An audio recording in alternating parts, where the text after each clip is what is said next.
Madame, Monsieur, bonsoir. Comme chaque mercredi, c'est avec un immense plaisir que je vous accueille pour ce nouveau numéro de Cap sur l'Afrique, votre rendez-vous hebdomadaire avec les questions africaines.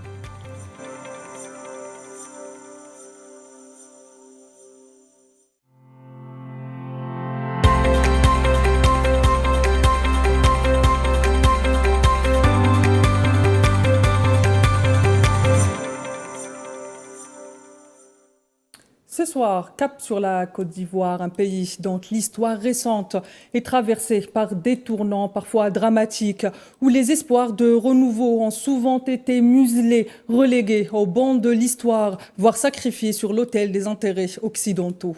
Indépendante depuis 1960, la Côte d'Ivoire inaugure alors un paradoxe moderne façonné par son premier président, Félix Houphouët-Boigny. Pendant 33 ans, celui que les Ivoiriens surnomment affectueusement le vieux a cultivé des liens étroits avec l'ancienne puissance coloniale. Ses relations nouées avec Charles de Gaulle, Georges Pompidou, Valéry Giscard d'Estaing ou encore François Mitterrand ont fait du pays un relais du néocolonialisme de premier plan. Houphouët-Boigny fut aussi l'un des artisans de la France-Afrique, un système d'influence où les intérêts de la France en Afrique étaient garantis par des réseaux politiques, économiques et militaires puissants. Ces liens ont profondément façonné l'histoire politique ivoirienne, bien évidemment, mais aussi sa géopolitique régionale et son positionnement sur la scène internationale. On se souvient notamment de son rôle dans la création du groupe de Monrovia, en opposition directe avec des figures emblématiques du panafricanisme comme Kwame Nkrumah, Sékou Touré ou encore Bembela. Longtemps perçu par les puissances occidentales comme un modèle de stabilité en Afrique de l'Ouest, la Côte d'Ivoire a néanmoins vu ses contradictions internes ressurgir avec force après la mort de son premier président. Depuis, le pays est en proie à des tensions politiques cycliques, des fractures sociales et une quête de réconciliation nationale inachevée. Et pourtant, l'histoire de la Côte d'Ivoire reste d'une richesse indomptable. Carrefour des grandes civilisations, elle est aujourd'hui leader mondial du cacao. Mais là encore, le paradoxe est frappant. Le premier économie cacaoyère du monde reste marqué par une pauvreté rurale criante. La Côte d'Ivoire est-elle devenue un géant aux pieds d'argile ou bien l'histoire se joue-t-elle désormais en un pas de deux entre héritage et renouveau? En cette année 2025, le pays se retrouve encore une fois à la croisée des chemins à l'approche d'une élection présidentielle cruciale. Les interrogations sont nombreuses. Comment réconcilier poids économique et justice sociale? Comment construire une paix politique durable? La Côte d'Ivoire entre urne et ombrage est le titre de notre émission. Ce soir, Madame, Monsieur, re-bienvenue. Installez-vous confortablement. Cap sur l'Afrique, c'est tout de suite.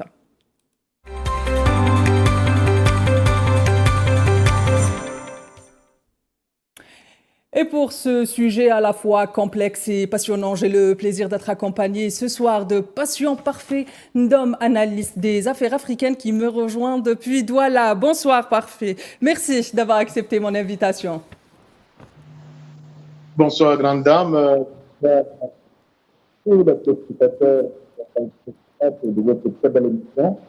Bonsoir à tous ceux qui me regardent à travers la Afrique qui est au centre.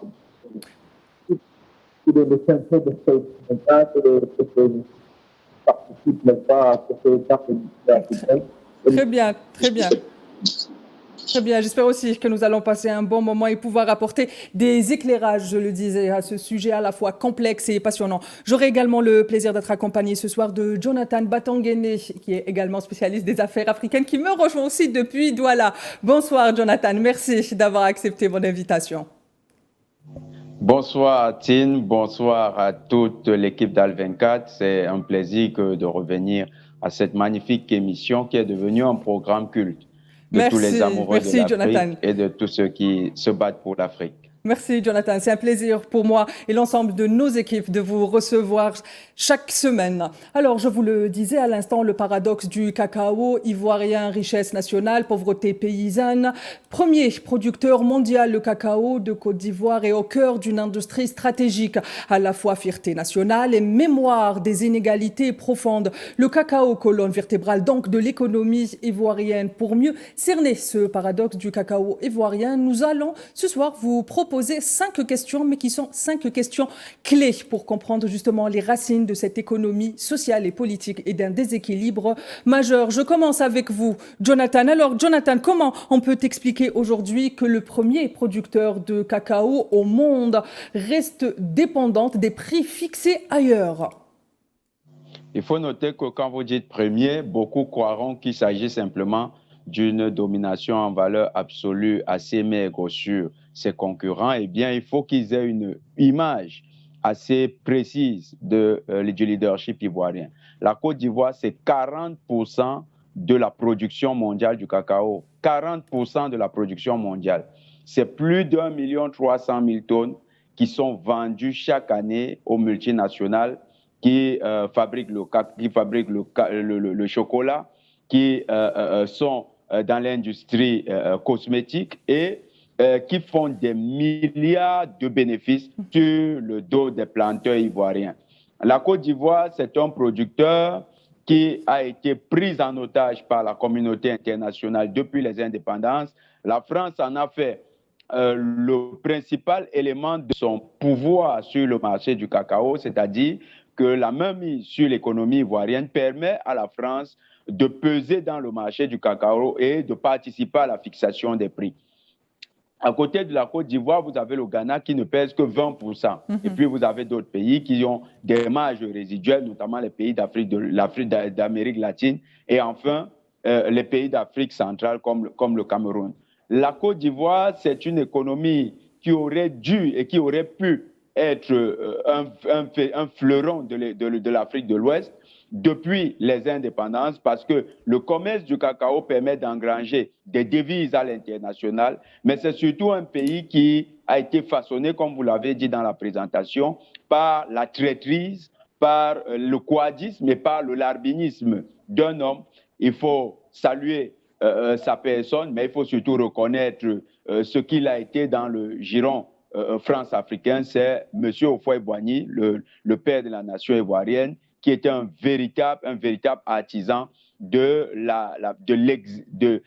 cette économie qui est davantage tournée vers les puissances étrangères. Et Houphouët-Boigny, dans son modèle, était accompagné par le FMI. C'est le FMI qui a structuré l'économie ivoirienne, qui est organisée comme suit. Les Ivoiriens ont pour seul travail de cultiver le cacao, de le sécher et de le préparer dans des sacs de jute, comme vous voyez là, pour la vente, la commercialisation à l'international. Au niveau de la commercialisation, les chaînes commerciales sont tenues par les puissantes multinationales. Vous avez ADM qui est un gros joueur, vous avez Olam qui est un gros joueur, vous avez également Barrick Calbo qui opère sur le marché ivoirien. Donc, les plus grands sont présents au niveau de la Côte d'Ivoire pour récupérer ce cacao et la plus-value réalisée est en fait récupérée par ceux-là. Que reçoivent ces populations? Lorsque vous avez 1 kilogramme de cacao qui atteint parfois les 10-15 000, en Côte d'Ivoire, le cacao a acheté une broutille. Le prix aussi entre 500 francs et 1500 francs. C'est une injustice terrible. Quand je dis 1500 francs, c'est en CFA. C'est l'équivalent de maximum 2 euros.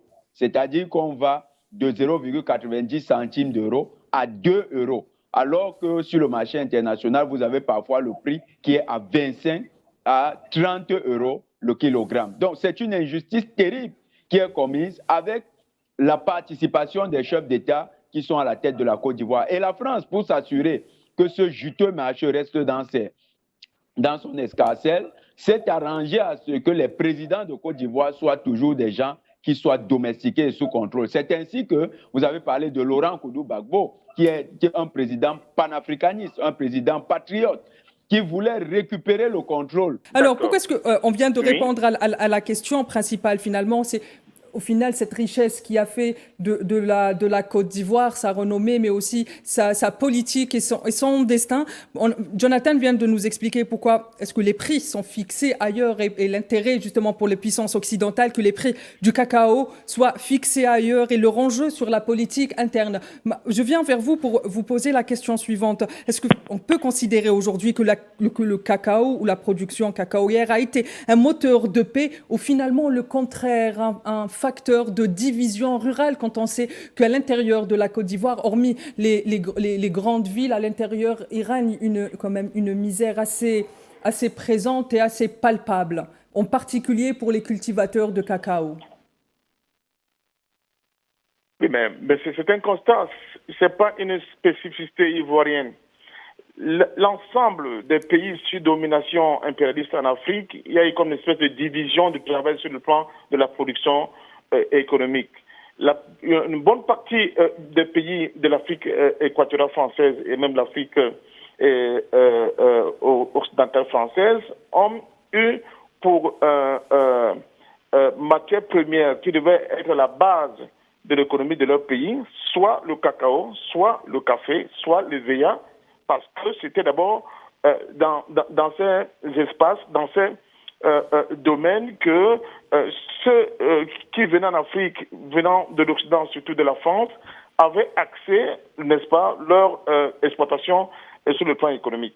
Et avec la question de la décuration des termes de l'échange, que vous connaissez très bien, on a abouti à une réalité telle que, comme la Côte d'Ivoire a été choisie comme terre par excellence, par exemple, de la culture du cacao, il y a la Côte d'Ivoire, pour le Cameroun aussi, mais aussi pour le côté anglophone du Nigeria et du Ghana, on a constaté tout simplement que comme c'était une exploitation unique qui ne remettait pas entre les mains des paysans cultivateurs l'essentiel de ce que cette culture produisait comme bénéfice, n'est-ce pas, par rapport au prix qui était fait au niveau de Londres, qui continue d'ailleurs d'être considéré comme le point névralgique par excellence où sont fixés l'ensemble de ces prix de nos matières premières. La Côte d'Ivoire ne pouvait pas se départir de cette philosophie, de cette culture, de cette orientation de pays de la périphérie du point de vue économique de nos pays et où les exploitants agricoles, qui étaient pour la plupart les Occidentaux qui venaient de la France, n'avaient pour seul but que l'exploitation de la masse des travailleurs qui étaient corvéables à souhait et ne leur redistribuaient que le minimum dont ils avaient besoin pour survivre et revenir dans les plantations, continuer cette exploitation. Quand plus tard, on a eu l'impression que les locaux dont les nationaux avaient enfin récupéré ce petit espace parce que de liberté. Je rappelle quand même que Houphouët-Boigny a été le président du syndicat agricole, par exemple, en Côte d'Ivoire, et il a été à la base, par exemple, de la fin des travaux forcés, mais en même temps, il a été le point névralgique sur lequel s'est adossée la France pour orienter, j'allais dire, actionner le déséquilibre qui existe toujours aujourd'hui entre les pauvres paysans qui se tuent à la tâche et qui produisent, par exemple, ce cacao-là, et les multinationales, comme l'a dit Jonathan, qui, de manière barbare et brutale, exploitent, n'est-ce pas, l'essentiel de cette production de cacao avec quelques intermédiaires, que ce soit les caisses de stabilisation de ces prix, qui sont les intermédiaires, et d'autres coxeurs qui vont acheter le cacao au bord champ. Par voie de conséquence, le producteur local, le cultivateur, le planteur local ne tire pas grand-chose comme en termes de bénéfices de ce cacao. Et maintenant, évidemment, il ne fallait pas qu'il y ait des contestations qui viennent remettre en cause cet ordre unique, injuste, où on voyait pertinemment que le paysan, le producteur dans le pays ne tirait pas grand-chose de cette activité agricole-là. On a donc mis à la tête de ces États des hommes dits qui étaient de véritables contre-maîtres des intérêts occidentaux, ne permettant pas justement qu'il y ait une évolution d'une classe sociale ivoirienne capable de remettre en cause, n'est-ce pas, ce dol barbare et brutal qui ne permettait pas une véritable évolution des populations ivoiriennes et africaines. Et c'est ça qui est la source même des conflits qui ont émaillé, n'est-ce pas, la gouvernance de ce pays, le cas de la Côte d'Ivoire, depuis Houphouët-Boigny. Je vous rappelle, j'ai continué de vous dire qu'il y avait eu deux Houphouët, le premier Houphouët qui était plus ou moins un véritable patriote, et le second qui sera corrompu plus tard par Mitterrand, et qui va d'ailleurs adhérer totalement à la philosophie d'exploitation et de colonialisme français au niveau de l'Afrique. Je rappelle que mon pays, le Cameroun, voit son carte d'identité, si je peux l'appeler ici, sa carte d'identité en tant qu'État, signé en 1957. Et parmi les signataires, n'est-ce pas, de ce qui va devenir plus tard l'État du Cameroun, n'est-ce pas, au niveau de cet organigramme, il y a la signature de M. Félix Houphouët-Boigny comme ministre français à l'époque. Donc, c'est tout dit. Donc, c'est quelqu'un qui, lui, et à sa suite, ceux qui l'ont suivi, excepté Laurent Koudou-Barbeau, qui ont été de véritables gardes-chiournes, n'est-ce pas, des intérêts français au niveau de notre continent. Et c'est ça qui continue aujourd'hui avec M. Alassane Dramane Ouattara, dont on a vu que si tu es arrivé au pouvoir, il a mis un point d'honneur à pouvoir donner l'exploitation, la commercialisation du cacao ivoirien à l'international à des gens qui étaient autour de lui, des gens qui étaient autour de sa femme, dont cette coterie, n'est-ce pas, d'individus qui, comme des chiens enragés, venaient pour continuer ce vaste projet d'exploitation et de domination du peuple ivoirien.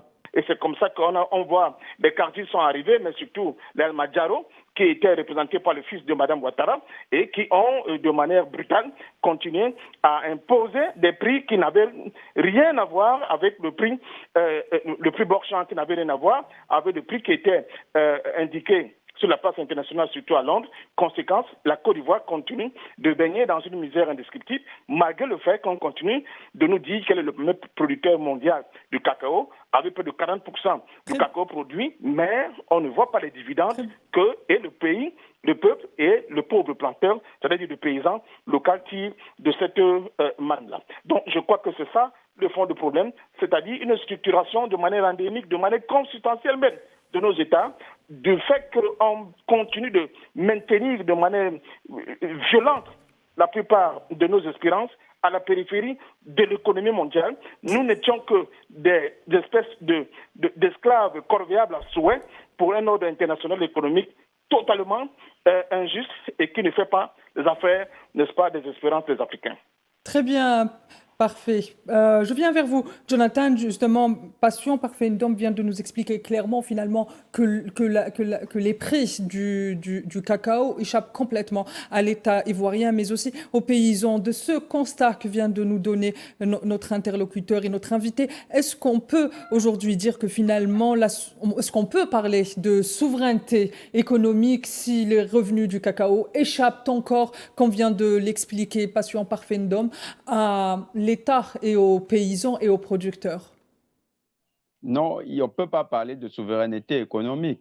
La Côte d'Ivoire est l'exemple par excellence de l'extraversion économique. C'est un pays qui vit au rythme et au gré des caprices des puissances occidentales, notamment la France.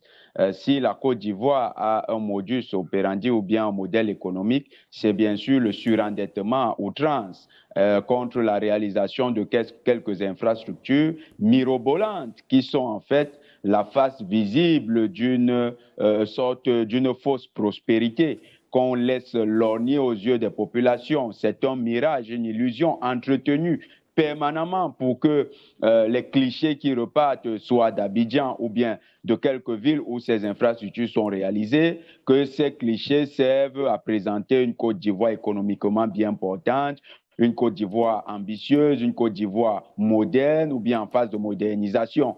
La réalité étant que l'essentiel du tissu économique est contrôlé par les intérêts capitalistes français et alliés. Vous avez notamment aujourd'hui les intermédiaires, les Libanais, qui, pour le compte des Français, exploitent abondamment ce secteur aussi du cacao. Ils sont dans la chaîne commerciale.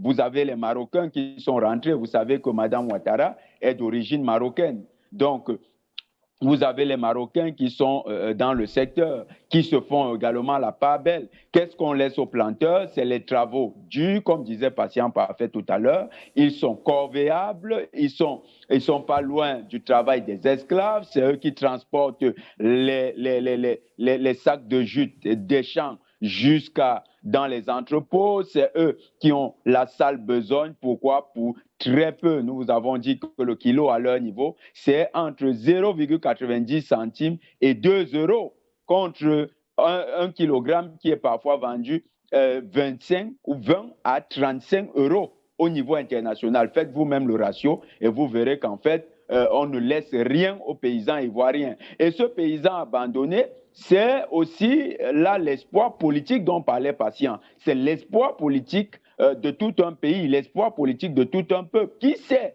que ses ressources sont ainsi pillées, que sa principale ressource agraire est ainsi volée par des intermédiaires qui sont dans une mafia internationale entretenue par la France via son homme de main qui est généralement le président ivoirien. Donc le rôle, par exemple, d'un Ouattara, c'est d'assurer la survivance d'un tel système injuste, de s'assurer que les Ivoiriens soient toujours au bas de la chaîne en train de tirer le diable par la queue pendant que au niveau intermédiaire, vous avez quelques Ivoiriens privilégiés qui appartiennent à la famille présidentielle ou bien vous avez donc les alliés de la France et les Français qui se partagent la part belle dans la chaîne commerciale. Voilà comment se structure cette économie. Est-elle aux mains des Ivoiriens que non? Et d'ailleurs, vous allez remarquer que dans les taux d'immigration, la jeunesse ivoirienne est l'une des plus impressionnantes. Elle déguerpit de son pays comme si elle était chassée. Eh bien, on peut considérer que cette pauvreté ambiante agit comme un monstre froid qui rappelle à ces jeunes que l'embellie tant vantée à travers la publicité des infrastructures n'est pas une réalité partagée par eux. Et ces jeunes donc sont obligés de fuir le pays, de s'expatrier, d'aller chercher bonheur ailleurs, parfois même au gré de leur vie, comme on le voit parfois dans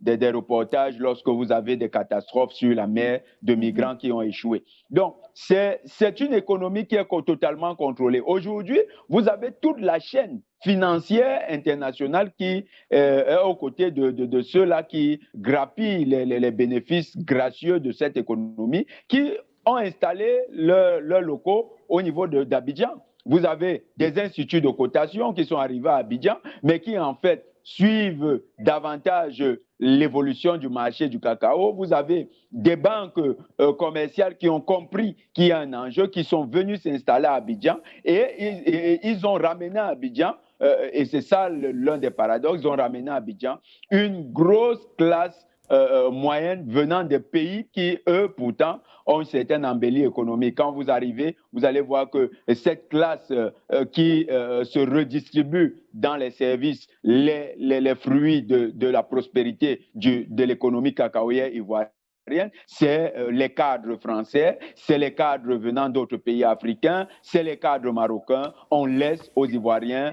simplement soit d'accompagner ceux-là ou bien de se contenter de voir ceux-là occuper les beaux espaces d'Abidjan. Et malheureusement, cette économie qui dessert la Côte d'Ivoire, cette économie qui est davantage au service du capitalisme international, est le modèle que les présidents actuels, les hommes liges qu'on a installés, veulent continuer à perpétuer. Et d'ailleurs, l'enjeu de la présidentielle ivoirienne, ce sera cela. Ce sera, est-ce que la Côte d'Ivoire tourne le dos à ce système ou bien est-ce que la Côte d'Ivoire va perpétuer ce système? Et tout ce que vous allez entendre le discours autour de la fameuse alternance en Côte d'Ivoire ne concerne pas véritablement une modification ou bien un changement de ce système injuste. Non, c'est davantage un changement d'homme, mais une continuité du système.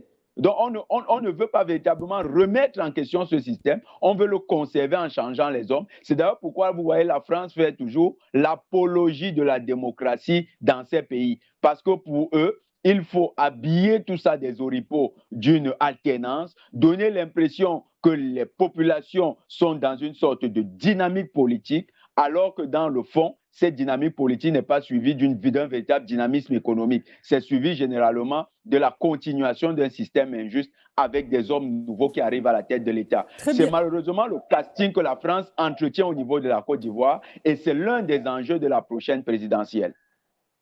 Très bien, Jonathan, merci pour cette réponse éclairée quant à la souveraineté économique de la Côte d'Ivoire. Très chers téléspectateurs, on se retrouve tout de suite après cette courte page publicitaire.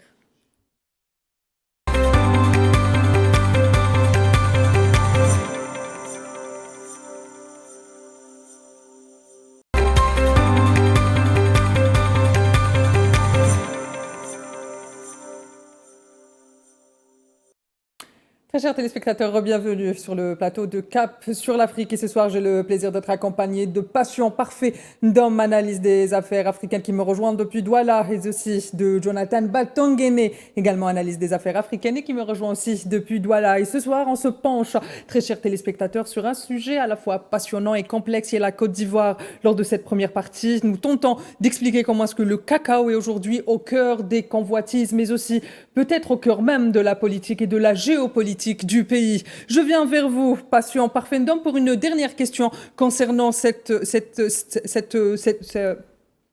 cacao qui est au cœur des stratégies, qu'elles soient impérialistes mais aussi politiques du pays. Est-ce qu'on peut considérer que le cacao peut devenir un jour ou dès demain ou dans les plus brefs délais un levier de production nationale, mais aussi un levier pour une réconciliation et une paix? Si oui, est-ce que vous pouvez nous dire comment? Vous avez parlé, je vous pose cette question parce que vous avez beaucoup parlé de l'espoir du renouveau. Allô, vous m'entendez? Oui, on vous entend très bien. Ok. Écoutez, je pense que ça sera quasiment impossible. Parce que pour que cet élément, n'est-ce pas, qui participe à l'évolution de ce pays à travers un construit économique qui puisse permettre à la Côte d'Ivoire, effectivement, de pouvoir se sortir de ce marasme dans lequel non seulement la Côte d'Ivoire, mais l'ensemble de nos pays africains sont en train de baigner, c'est la question de l'élévation du niveau de vie des Ivoiriens et des Africains. Il faudrait d'abord poser la question fondamentale. Est-ce que la Côte d'Ivoire est un État souverain? Parce que si vous n'êtes pas un État souverain, vous êtes incapable d'avoir des politiques à la fois sociales, économiques, culturelles qui puissent permettre une véritable évolution de votre pays, parce qu'il y aura la question de la liberté de vos choix qui va se poser. Et c'est ça qui fait le distinguo entre des pays au sud du Sahara, n'est-ce pas, l'Afrique au sud du Sahara, qui ont été domestiqués pratiquement par la France avec des espèces d'indépendance factice. C'est le cas de la Côte d'Ivoire. On a brodé un peu sur le personnage de Houphouët-Boigny. Il mériterait qu'on s'y attarde un peu plus, mais on n'a pas le temps. Et par exemple, un pays comme l'Algérie, qui a acquis son indépendance par le biais d'une lutte armée qui a obligé la France à aboutir aux accords de Vienne de 1962. Ici, chez nous, dans cet espace dit francophone au sud du Sahara, la plupart des États n'ont pas acquis leur indépendance par le biais de la volonté réelle des populations et des peuples. C'est tout simplement des indépendances qui nous ont été octroyées, où on a amputé ces indépendances de la question de la souveraineté de nos pays. À partir de ce moment-là, évidemment, vous ne pouvez pas avoir des choix autonomes, des choix endogènes, des choix libres, des choix réellement indépendants qui puissent fixer le cap de votre développement, de vos orientations économiques et de vos choix. Bon, sinon, comment comprendre qu'au jour d'aujourd'hui, encore, l'essentiel des pays qui produisent, par exemple, ce cacao-là, dépendent des prix du cacao qui soient fixés à Londres. Alors qu'une voiture, excusez-moi, Toyota est fabriquée au Japon, ce ne sont pas les Africains qui fixent ce prix. Le prix vient du Japon ou bien des espaces où les Africains sont obligés de passer, surtout ceux qui sont sous la domination de franc CFA. Et cette voiture-là, nous sommes obligés de nous arrimer au prix qui nous est dicté venant de l'extérieur. Or, plus vous prenez la Côte d'Ivoire, vous prenez le Nigeria, vous prenez le Ghana, vous prenez le Cameroun, vous avez pratiquement plus de 70% des producteurs mondiaux de cacao. Pourquoi la bourse du cacao ne se situe pas au niveau du continent africain? Pourquoi ce ne sont pas les Africains qui fixent ce prix-là? Première remarque. Deuxième remarque, la question de la transformation de ces fèves de cacao. Pourquoi on continue jusqu'au jour d'aujourd'hui pratiquement de l'ordre de 50 voire 70% à exploiter de manière brute l'essentiel de ces fèves de cacao sans procéder à une première, deuxième voie de transformation, troisième niveau de transformation pour dégager une plus-value plus consistante de cette activité agricole-là. Donc voilà le problème, tout simplement parce que la France et l'Occident en général, d'abord sur le plan de l'éducation, on n'a pas formé des ingénieurs capables de nous proposer des solutions pour pouvoir transformer ce cacao localement.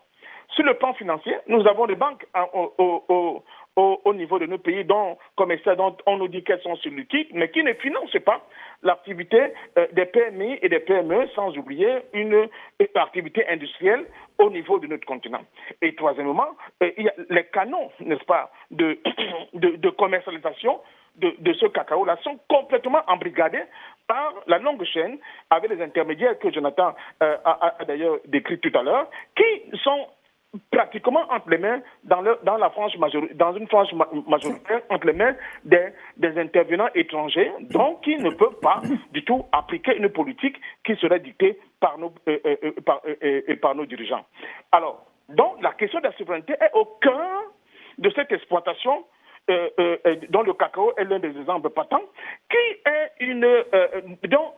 un élément de la longue chaîne de ce type d'économie extravertie, qui participe de cette économie extravertie qu'on nous a imposée, mais surtout de ce type d'exploitation économique qui ne permet pas justement que nous ayons le libre choix, le libre arbitre, de pouvoir décider nous-mêmes de ce que nous voulons faire de nos économies, ce que nous voulons faire de nos orientations dans le cadre de l'acquisition des connaissances, ce que j'appelle la domestication de la science, de la technique et de la technologie au sens large du terme, pour faire des choix, pour avoir des orientations qui nous soient propres et qui vont nous permettre plus tard, n'est-ce pas, de décider de ce que nous voulons faire dans tous les domaines.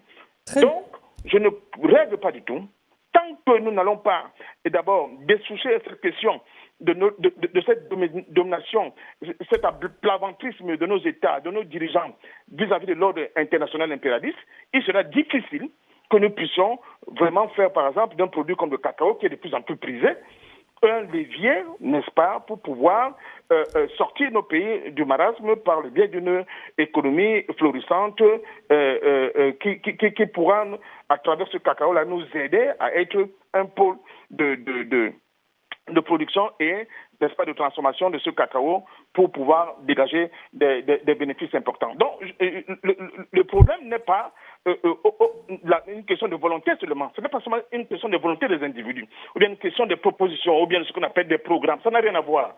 C'est-à-dire que dans la structuration intime de nos économies, dans la liberté que nos politiques peuvent avoir, nous avons une marge de manœuvre quasi nulle. Très bien, patient. Je vais devoir vous arrêter là pour pouvoir passer à la suite des questions que nous avons prévues pour cette émission. Très chers téléspectateurs, on se retrouve tout de suite pour le grand angle de cette émission.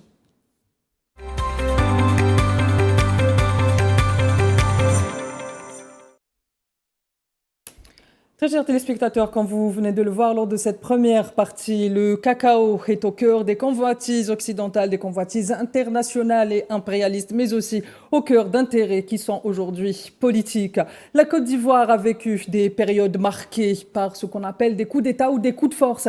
Et après la mort ou le décès d'Houphouët-Boigny, le premier président du pays, le pays n'a pas cessé de naviguer entre démocraties contrôlées par diverses autorités, mais aussi par des coups d'État ou des coups de force qui ont été justifiés ou même acceptés par la France, qui qualifie ces crises cycliques de culture, je dis bien entre parenthèses, de culture du coup d'État.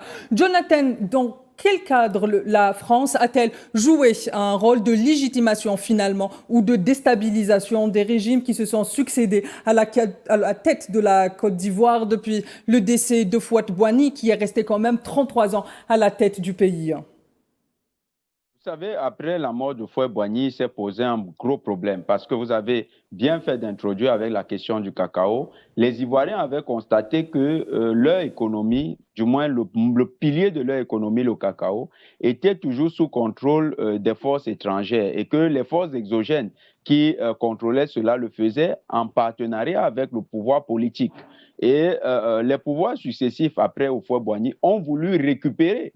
C'est d'ailleurs ce que le président Bédié voulait faire lorsqu'il a introduit le concept de l'ivoireté, qui a été présenté très vite comme un principe plutôt de xénophobie. Mais en fait, c'était sa manière à lui d'exprimer le ras-le-bol ivoirien de voir toujours que les personnes qui bénéficient de la manne financière dans le marché cacaoyer étaient des personnes qui n'étaient pas de nationalité ivoirienne d'origine. Et puis, avec l'ivoireté, il se disait que tous les collaborateurs de ces forces exogènes allaient être mis hors service, allaient être court-circuités. Malheureusement, une publicité internationale assez négative de ce concept a été très bien amplifiée dans les médias de la France-Afrique, si bien que l'ivoireté est devenue un élément à absoudre dans la vie politique ivoirienne. Et c'est comme ça qu'ils ont retiré l'ivoireté. Vous avez le général Gueye qui est arrivé. Quel a été le problème du général Gueye? Le général Gueye qui arrive est quelqu'un qui a travaillé avec les Charles Taylor dans le cadre de la politique de déstabilisation de la France en Afrique de l'Ouest, avec le Libéria comme l'un des pôles de déstabilisation. Robert Gueye arrive et veut faire volte-face contre la France. Lui, qui arriva après Bédier, lui également, il a été déstabilisé par la France, qui a utilisé des maillons sur le territoire ivoirien pour éliminer le général Gueye.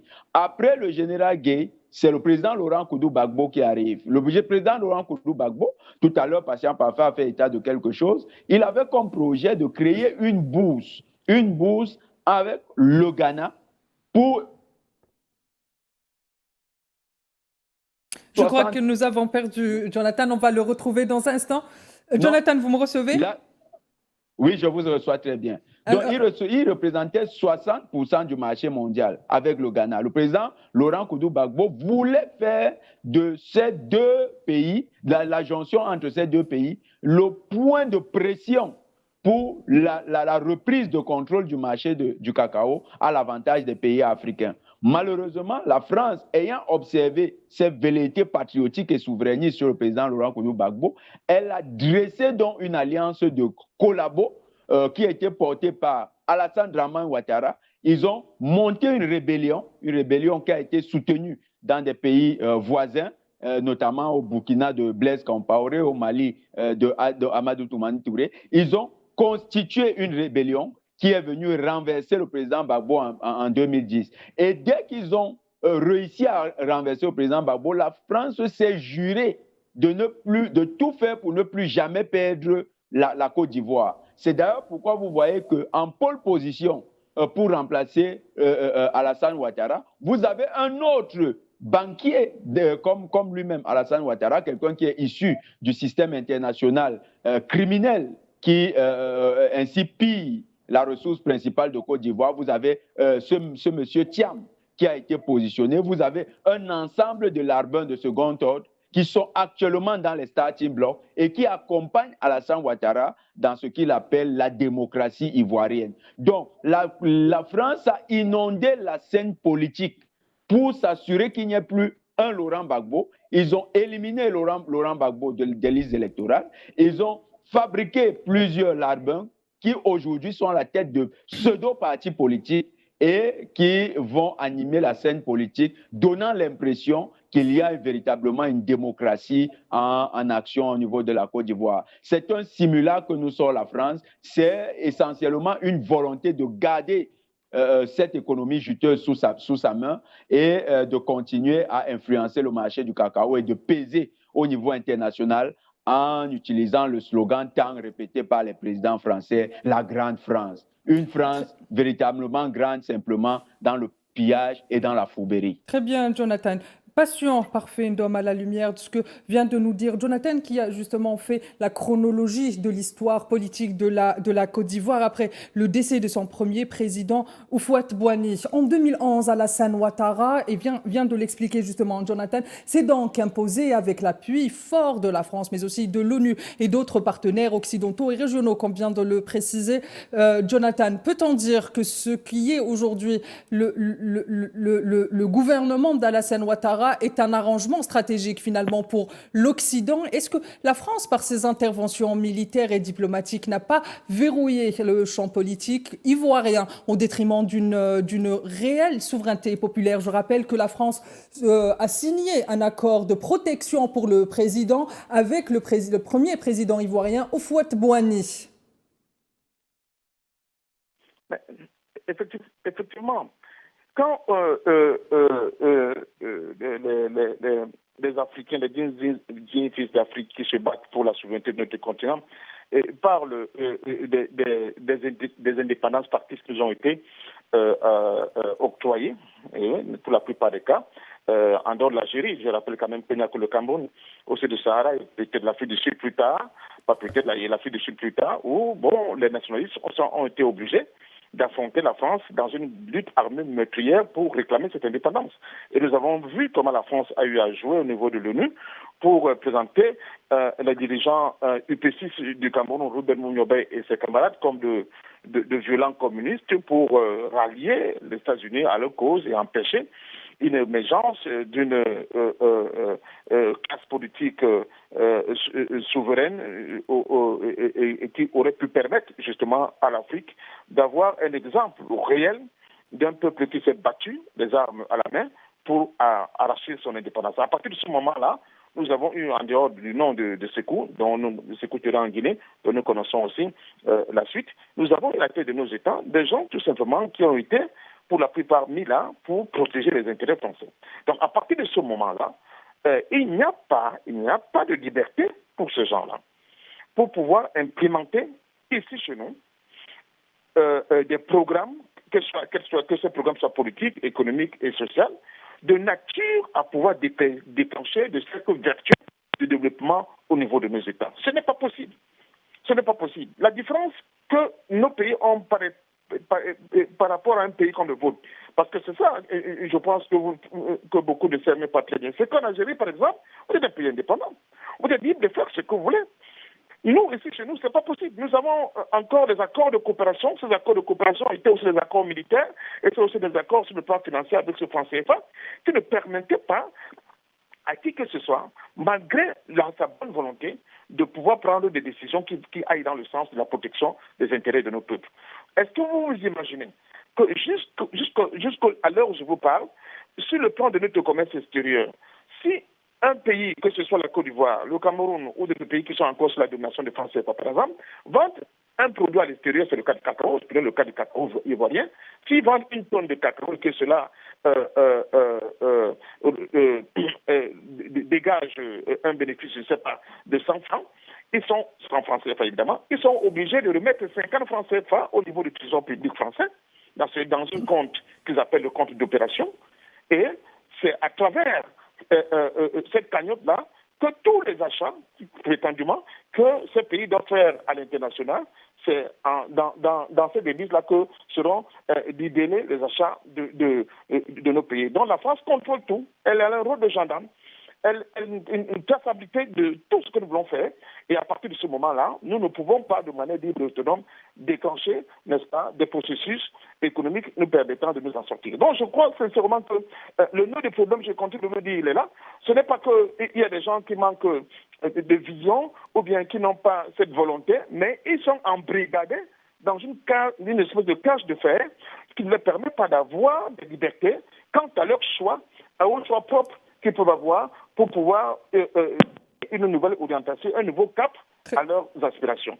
Donc, la Côte d'Ivoire, je suis désolé de le dire, il n'y aura pas une élection en Côte d'Ivoire qui va permettre, quelles qu'en soient les propositions des différents candidats, de dégager complètement la Côte d'Ivoire de cette trame-là qui, malheureusement, a conduit à des guerres en 2011, en 2012 avec la contestation électorale. Et pour la première fois, on a vu que pour une question de litige électoral, n'est-ce pas, que la France s'y est mêlée en embarquant l'ONU et les forces de l'ONU dans cette bagarre-là, aidant par les supplétifs qui étaient tout simplement des terroristes et des mercenaires logés au Burkina Faso et au Mali et au Niger, qui sont venus balafrer complètement la Côte d'Ivoire sur le prétexte qu'il y avait une contestation électorale dans un pays. C'est du jamais vu.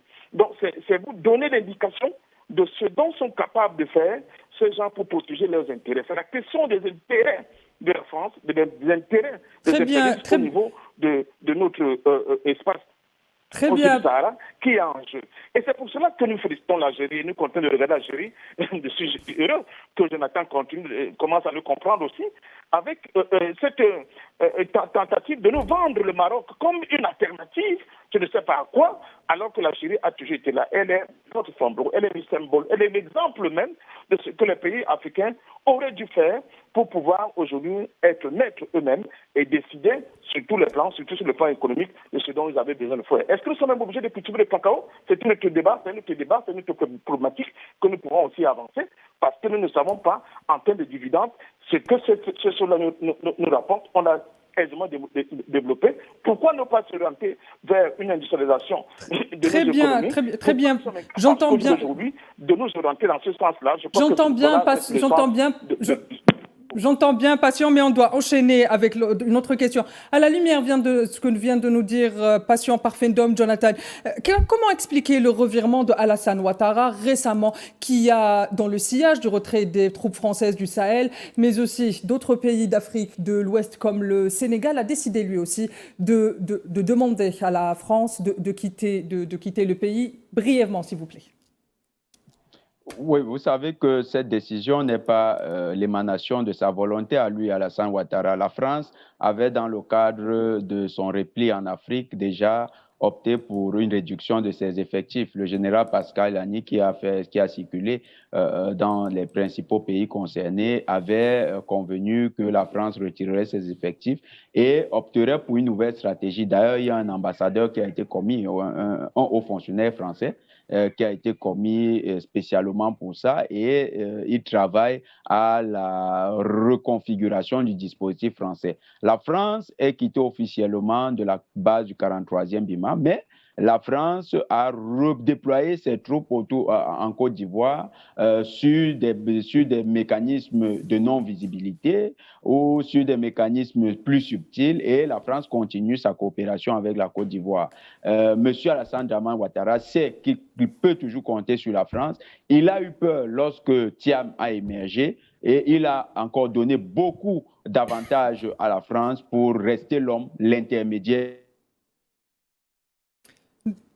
Jonathan, on vient vers vous, Patient Parfendom. Là aussi, vous aussi, je vous demanderai d'être bref. En 2010, les États-Unis ont soutenu le candidat Alassane Ouattara, en partie avouant que c'était pour sécuriser, ou bien une sécurisation atlantiste d'une menace terroriste, et je mets ça entre parenthèses. Aujourd'hui, on observe un rapprochement discret entre l'entité sioniste et certains pays africains, notamment la Côte d'Ivoire, dans les domaines de la sécurité et du renseignement. Est-ce qu'on peut inscrire cette logique d'alignement politique dans un axe entité sioniste américain comme une menace pour la Côte d'Ivoire, mais aussi pour le reste du continent africain? Très brièvement, s'il vous plaît.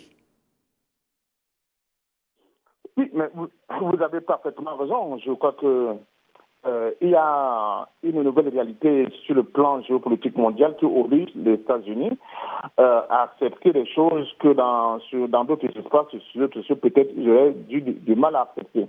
C'est-à-dire qu'il y a d'abord un réveil au niveau des dirigeants africains. Il y a l'Afrique du Sud, sur la question palestinienne et l'Algérie, bien sûr. Mais il y a aussi l'émergence de ce pôle qui est l'AIS, qui est encore balbutiant, mais qui pose beaucoup de questions et d'interrogations aujourd'hui à la stratégie occidentale au niveau de notre continent. Donc, à partir de ce moment-là, ils veulent se rassurer. Ils veulent être sûrs qu'ils ont des gens qui ne leur feront pas de faux demain. Et c'est pour cela que j'ai l'impression qu'ils seront obligés au lieu de rebattre les cartes et ouvrir légèrement le jeu, d'accepter de consolider le pouvoir de M. Alassane Ouattara qui leur a donné tous les gages. Et là, je suis d'accord avec Jonathan. Tidjane Thiam n'était qu'une espèce de mouchoir rouge qu'on essayait d'agiter pour pousser Alassane Ouattara à donner encore beaucoup de gages de soumission, n'est-ce pas, au diktat de l'ordre occidental. Et à partir de ce moment-là, je crois qu'il n'y aura pas de changement véritable quant à la nouvelle diplomatie ou bien à la nouvelle orientation stratégique des États-Unis au niveau de l'Afrique. Très bien, merci. Patient Parfendom. Jonathan, un dernier mot, vous avez 30 secondes. Tout à fait. Alassane Dramane Ouattara est aujourd'hui en train de céder son pays parce qu'il a été mis sous pression. Les Ivoiriens le savent, les Ivoiriens ne font plus confiance à Alassane Dramane Ouattara Les Ivoiriens ont besoin de voir un président nationaliste et souverainiste prendre le contrôle du pays. Tout ce qu'on peut dire aux Ivoiriens, c'est que leur destin est entre leurs mains. Ils doivent se montrer courageux. Ils doivent avoir la force et la détermination qu'a eu le peuple algérien dans les années 55 pour défier l'ordre international incarné par la France et l'impérialisme français sur leur territoire. Ce n'est que par le courage du peuple ivoirien que la souveraineté peut être reconquise à l'avantage du peuple ivoirien. Très bien, merci Jonathan, merci de m'avoir accompagné ce soir et tout au long de cette émission. J'ai eu également le plaisir ce soir d'avoir été accompagné de Patient Parfendom, analyste des affaires africaines, qui m'a aussi rejoint comme Jonathan depuis Douala. Merci Patient, merci de m'avoir accompagné. Très cher. Merci à vous et bonne continuation de vos programmes. Merci. Merci, John. Merci, Patient. Vous l'aurez compris, en cette année 2025, les élections présidentielles en Côte d'Ivoire seront une véritable épreuve pour le peuple ivoirien, pour ses élites, mais aussi pour les puissances qui prétendent encore écrire l'histoire des autres. Très chers téléspectateurs, il ne me reste plus qu'à vous souhaiter une excellente suite des programmes sur Al24 News. Et n'oubliez pas, prenez soin de vous. Et on se retrouve la semaine prochaine pour une nouvelle question africaine.